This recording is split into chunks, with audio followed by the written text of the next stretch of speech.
An ILC podcast. How well do you really know your grandparents, their stories, their life experiences? We are here with students from the Independent Learning Center who engaged in design thinking to solve problems in our community. This is part of a series on combating social isolation. During the pandemic, all of us have been isolated, and as young students, we wanted to connect with the elders in a meaningful way. We wanted to hear their stories. We are here with Carolyn, and we're going to interview her and kind of learn about her story. The first question is, where and when were you born? 1948 in Billings, Montana. Yeah, I didn't come out to the coast until I was 21 and never looked back. I mean, this is Washington State. It's such a rich place. I love it here. What is your favorite memory from your childhood and why? Being on the farm. My grandparents had a farm, and that was where I felt the most at home because of the out of doors. It was just, there was so much to it, and the seasons and the whole range of creatures and plants and the life. I mean, it was just so much more alive than in the city. My dad came home from the war with asthma, and so we never could live as a family out on a place, but I got to spend a lot of time with my grandparents who lived out of town, and their place was what really captured me. I'm the only one of 5 who went that direction, really. My parents both felt like education was the answer, and that we shouldn't ever let ourselves depend on animals or the land to sustain us, because they knew how hard that reality was. Growing up, contributing to the family, because that was the only way their families could make it, was by everybody working from childhood on up. Mm-hmm. They didn't love that reality. What is a hardship you dealt with growing up? I felt like school was prison. So that was probably my hardest thing, was, I did what I was expected to do, but boy, it was like, it just sucked the life out of me. What careers did you have and what made you choose them? It's kind of funny.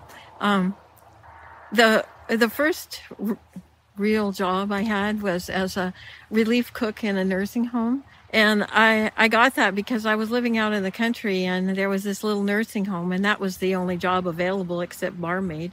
And I wasn't going to be a barmaid. I just wasn't going to do that. I was paid all of $1.17 an hour, and made 3 meals in 8 hours for 30 people. Working. Yeah.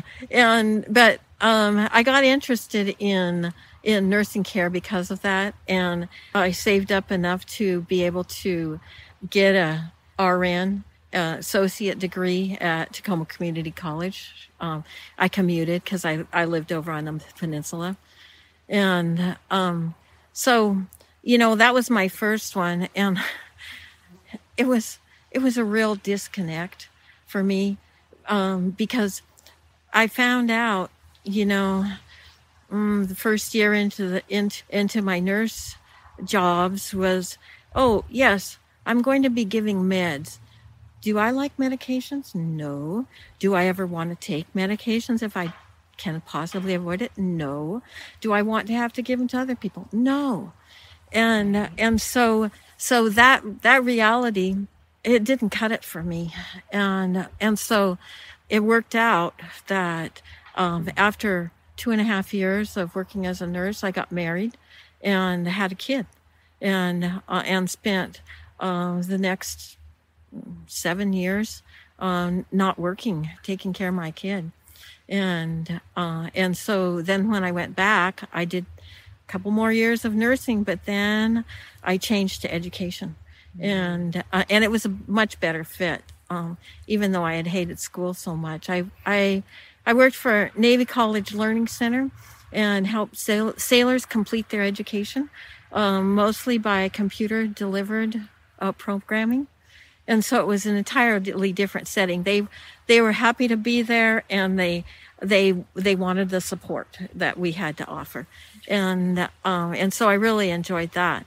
And I almost got my master's in education, but then I realized, hey, there's more to life than advanced degrees, and I didn't jump through all the hoops. I just didn't do it, and so I have like one class that I never completed.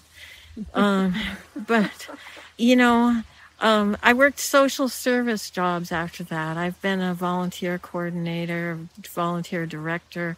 I've worked at places for foster kids who failed their placements. I've seen a lot of the social services network that we have in this country, and then when I was able to, I found this place, and ever since then, I've worked on it, and I did bed and breakfast cleaning and house cleaning in order to support my habit of building and gardening. I mean, that's what I did, and so I'm retired now, and the only thing I do is I help one little boy get on the bus every day, or get him from the community center when he's done, so that his dad can work his job. It's fine. I love my life. Who in your life has influenced you the most, and why? Probably my husband's. I had two. The first one was a Central American geography major and an alcoholic. And it was a dynamite combination. I learned so much. And so his interest took us down to Yucatan, and we spent the better part of 2 years living in a village. And I learned Spanish and some Mayan, and I learned how to be comfortable living in a culture not my own, just accepting a different way of life. And I'd been kind of a rebel when I left the United States, but I kind of realized that there's so many choices of ways of life that you can have, that you don't have to live, or I didn't have to live as a rebel. I could live as somebody who is putting their effort into what works for me. How has technology affected your life? I use a cell phone, and I get my email on it, and I text, and it's kind of fun, because I grew up in the era when there were party lines, and so you listened when the phone rang. You listened for it to be your ring, and then you'd answer it, and there was a little egg timer by the telephone, and you just flipped it over, and you had 3 minutes to talk. Wow. Yeah. And I never did get into television. My little sister did, but I was kind of a pre-television child, and it just never interested me, because reality is so much more, it's more real. Growing up, you said you were born in 1948. Mm-hmm. Seeing the development of technology and inventions, what was the most interesting or cool things that you got to see develop? Well, I was really excited when I learned how to word process on a computer, because it was so easy compared to longhand and start over if you make a mess. You could just change your whole wording, and no problem, and you can move pieces around, and it's so cinchy to do it that way. Yeah, and then I think cars have changed so much during my lifetime. You know, they were pretty clunky. The first ones that I experienced. I mean, these great big heavy metal things, and gas was like 30 cents a gallon. You know, so It's gone up a lot. it's gone up a lot. And I'm somebody who looks forward to electric cars. I think it's going to be so awesome, and when we aren't killing the planet with putting carbon into the air. That's one of the huge things that I look forward to. I want to be here to see that all happen, and for the whole petroleum industry to go away. What is something you wish would happen to make the world a better place? You kind of did that with electric cars. Is there anything else? Anything else maybe? Oh, yeah. Well, wouldn't it be amazing if we could all get along? Yeah. I mean, everybody is very different. We're all, we all have our own path, our own style. And yet, can't we just respect each other and be willing to cooperate as far as we can, and find the areas that we have common thoughts and common ways of acting? I especially would love to see there being enough food for everybody, and it's reasonable that could be, because if people were not wasting, a large part of the food they take home from the store, if they were passing it around or, using it all, then so many more people would be fed than are right now. And I really hurt for moms who can't feed their children. What are some important lessons you've learned in your life? Well, the one that I'm really working on right now is being a good listener, because I think that's so crucial to cooperating, and I guess not to approach things from a point of view of conflict. Say the neighbors are having a loud party that goes on and on and on, to want to stomp over and they say, well, why can't you be quiet? But that doesn't get anywhere, because it just makes for conflict. And so I just try to think about ways that I can build stronger bonds, so that then they think about, oh, are there new babies in the neighborhood who need their sleep? Are there old grandmas in the neighborhood who need their sleep? And so that maybe they'll want to change on their own, rather than thinking that it's outside pressure. Because everything when I was growing up was, oh, you can't do this and you can't do that, and if you don't do this, you're going to wind up being a ditch digger. And I mean, what's that all about? It doesn't motivate anybody. So. Good advice. What advice would you give to the younger generation? Hold on to your friends. Really hold on to them. There's maybe only one person that I have from who I graduated from high school with, and that's a real loss. I didn't value my schoolmates. And that's really terrible, to have that attitude of, like I haven't gone to any of my reunions. I just haven't done any of that. And all the times I've moved, I've left people behind. And, I keep in touch with a bunch of people, but for sure not all the ones I could. And I would say, your friends are your treasure. The people that you can communicate with, keep them. Don't let go. How do you want to be remembered? As somebody who planted trees. Because I like trees that shed their leaves just as well as the ones that keep their needles. I couldn't say that I have a real favorite. Of course, the reason I think Washington is so awesome is because of all the apples. I mean, I could not believe it at 21.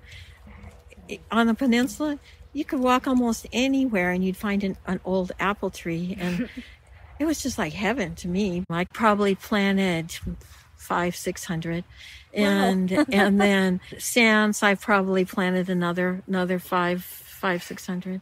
And I love giving trees away. I want everybody to have a tree that they can say, I planted that tree. I made it grow. I watered it when I was little. Because it's mind-blowing how fast they get taller than you. Mm-hmm. Even the ones that are stunted and slow, they get taller than you. Meaning of life for me is about love. It's about sharing with all creatures and all beings. And as far as the hereafter, I believe in heaven. And I'm going to see my grandma. I'd love just to hear just a little more about your experience in the Yucatan and just the way that you were brought into a family there and just what you saw of how they lived and different culture. Sure, I'd be happy to share. We had a friend who was mostly French, and he was the one who took us into the village, and he took us right away to a family. Their names, the man was called Dario, and his wife was Herculana, and Herculana had just had a new baby and so she was just sitting there in her hammock holding this baby, and she nursed the baby, and it was just brand new. I mean, it was just so tiny, and the bigger kids and the grandma were doing the work at that time because her hands were full with that little child. I can't describe how happy they were at the birth of this child. They were glowing because it meant so much to them to have experienced another birth, a successful birth in their family. And I remember thinking as I watched them, they don't really need TV because their children are their focus, because they were very intent on those children, and they spent 24/7 with them. And in this particular family, I didn't ever see any of the kids go to school. I don't think they had the wherewithal for school fees, because in Mexico you have to pay school fees or your kids don't go. But they were learning all the time about how to create the ongoing life, and the life was the same as it had been since before the Spaniards came, and even for thousands of years before that. So their houses were no bigger than this piece of concrete, and the kitchen huts, they would usually there would be two huts on their place, and the kitchen hut would be made of vertical poles, and it was really cool because you could just look out, and the out of doors was right out there. You could see everything that was going on out of doors, just looking in between the poles. And then in one corner there would be 3 stones arranged about a foot apart, and they would just put wood in between the stones, and where it met, then they'd start a fire right there. And then they could put a pot on top of the stones, or put a flat piece of metal in order to cook the tortillas. And then they had a little low table, no higher than the chairs, and they had tiny little stools about 6 inches tall. That was their furniture besides the hammock. Sometimes they had their hammocks inside the house if it was rainy weather, but they liked to sleep outside just as well. And the thing that kind of blew me away was that nobody slept alone. The newest baby would sleep with the parents, and then the grandmother would sleep with the next two, and they would just make a different fold in the hammock. Like the grandmother would be in one fold, and then each child would have their own little fold, but they were there together.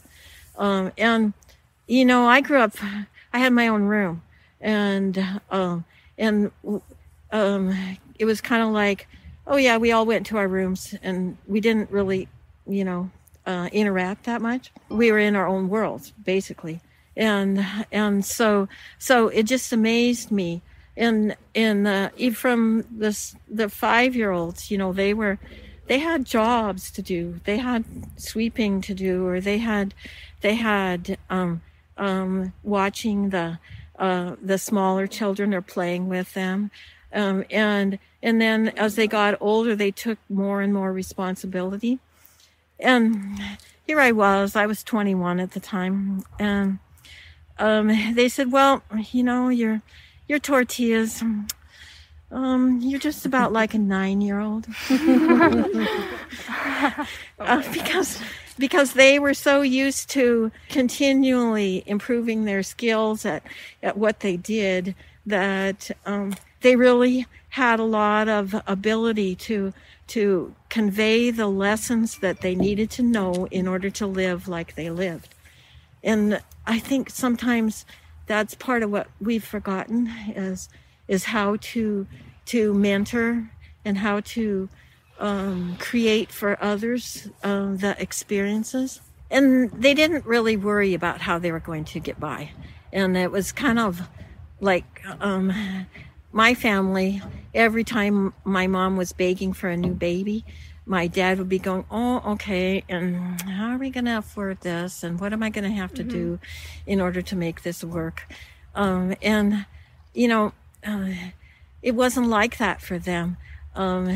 They trusted that somehow it was all going to happen. And it did.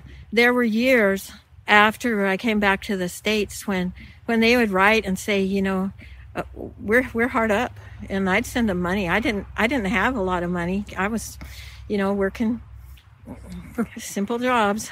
But what I had was more than they had. And so I shared with them. And I think that we have to continue to do more of that in our families. And they kind of gave me the idea of what it's like to be a family member where people count on you.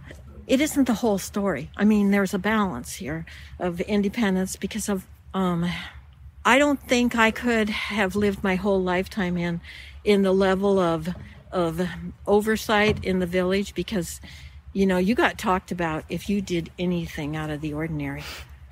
Oh my. and I wasn't really that good at acting like a perfect Mayan.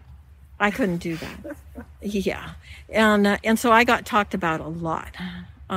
But the point of me being there was that I learned that there are places where you can belong, and that you can choose to blend in as much as you want to. When we left the village, it was late at night, but I opened the door of our hut to go out and carrying all the stuff and everything. There were people on both sides of our sidewalk going out to the street, and they were crying because they knew we probably wouldn't be back. And, you know, in this lifetime, I don't know if I'll ever make it back to that village again. And many of the people who were alive at that time are dead now. But, you know, they cared so deeply. I guess that's what it's opened up for me, is caring deeply about the people that I get to know, and realizing that it's a treasure to, you know, have the interaction and get to be part of their life. Mm-hmm. Have you brought things that you've lived on with Well, of course, when I had my son, it was like I was totally glued to that kid. I just, I was so amazed and so in love with that child that I didn't ever leave him. The first time I left him, he was 17 months old, and that was just for an hour. And I never put him on a school bus. I drove him. I just couldn't, let him take his knocks. But then, he went away to college, and it was like he wanted to live on campus, and he wanted to be part of a fraternity. And as far as I was concerned, there were a lot of not good choices. But I just kept praying for him, and he survived. He's 38 now, and he's doing awesome. And he has the whole idea of giving back to the community. And he's making an amazing difference in the world in ways I never could, because he utilizes technology to its full. I mean, he is like a tech kid all the way, and has been since he was 12. And so his main work is as a business consultant, because he wants to empower people to be able to take care of their financial needs, and to do it through building their own business. And so he provides know-how to people to do that, and he's mentored people all over the world because he loves to travel. And so he's my biggest investment. I guess the other thing that I have carried forward is just being able to recognize beauty in everything in nature, because it was so beautiful there. It was so beautiful. The end of the day, the sun would be at a low angle, and it'd turn the colors like just so vivid and bright. The beauty of people going about their daily lives, and they were very clean. They made all their own clothes, and they just looked like they felt good about themselves, and it was very beautiful. I loved watching them. And of course, I'm somebody who makes their own clothes, and who I live this very simple life, and that's part of their gift to me too. It was so funny. I noticed that they had a light bulb hanging in their main house, and I said, "Yeah, you got a light bulb here, but I never seen it on." And they said, "Oh no, they put it in, but then it cost 6 pesos a month. The peso was worth 12.5 cents at that time." And they said, "So we got them to turn it off, because when it's dark, we go to sleep." And I'm kind of like that too. It's like I'm a pretty minimal electricity user. Yeah, and just appreciating the simple light of a candle is very lovely too. I was there for 2 years. So you said you learned some of their language. Like, can you say like a phrase for us in like Mayan or whatever? Oh yes. Yeah. Minkanik, I don't know. Tunkanik, you don't know. So it doesn't have a written form, but if you see the ancient Mayan artifacts, they had symbols like Chinese, how it has a symbol for sometimes a whole phrase. That's the way Mayan was too, and they called Keen the sun. Did you play any sports back then, or have any favorite hobbies? I didn't play sports in high school, except I had a little exposure to tennis and soccer. which I did to some degree, but that was kind of before girls were really, we had gym, but we didn't, it wasn't like we got to be in competition. Mm-hmm. We are so fragile, right? Like you kind of play, like, there are no games or matches, like? No, not. Well, when I did over 30 women's soccer, we played teams in Everett and Woodinville, but that was my first team play that I had ever done when I got in my 30s. Before Title IX. Yes, right? I was. So we had to take physical fitness testing, and when we had to do exercises, we had gym, but it was like, oh yes, we'll teach you how to play these sports, and then when you join the country club, then you can do this. I mean, we're still dealing with issues of who doesn't get to, and in a lot of communities, it is still a financial thing of if you can afford to get the physical, and if you can afford to get the uniform, and if you can afford to buy transportation to participate. That's the way it is now in a lot of places. But I am so thankful for the way it is now. Like here in our valley, I mean, there's always going to be somebody who's going to support you if you want to play sports, and I think that is just great. I was raised that I was going to have a lovely wedding and get married, and then somebody was going to support me while I had kids. That was how it was going to be. And so it was a major surprise when it didn't turn out like that.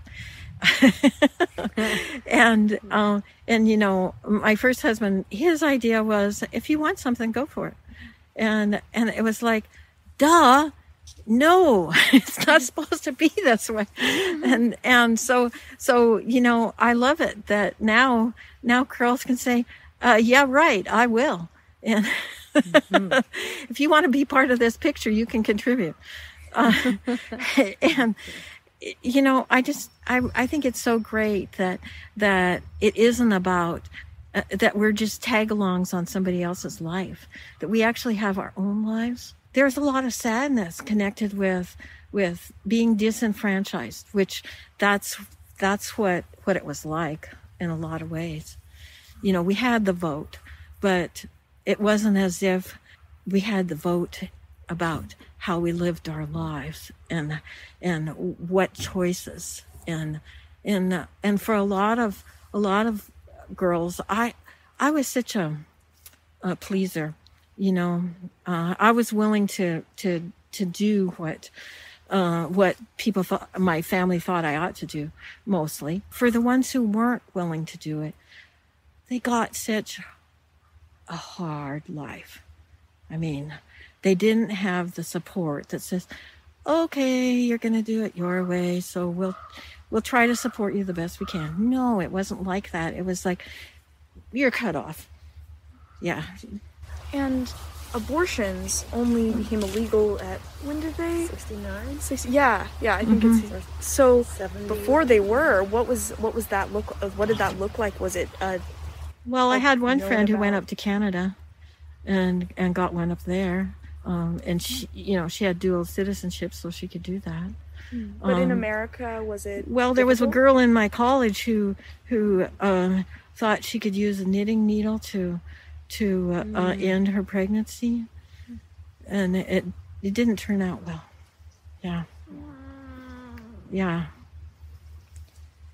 Yeah, there's all these things you really don't want to know. You don't want those in your head. I love water. We can make a real fast trip down to the river here. That's why when I saw this river here, I just had to have this place. It's pretty magical. You've been listening to an ILC podcast with Isla, Lucy, Georgie, Kim, Willow, Caitlin, and Bella. Thanks for joining us.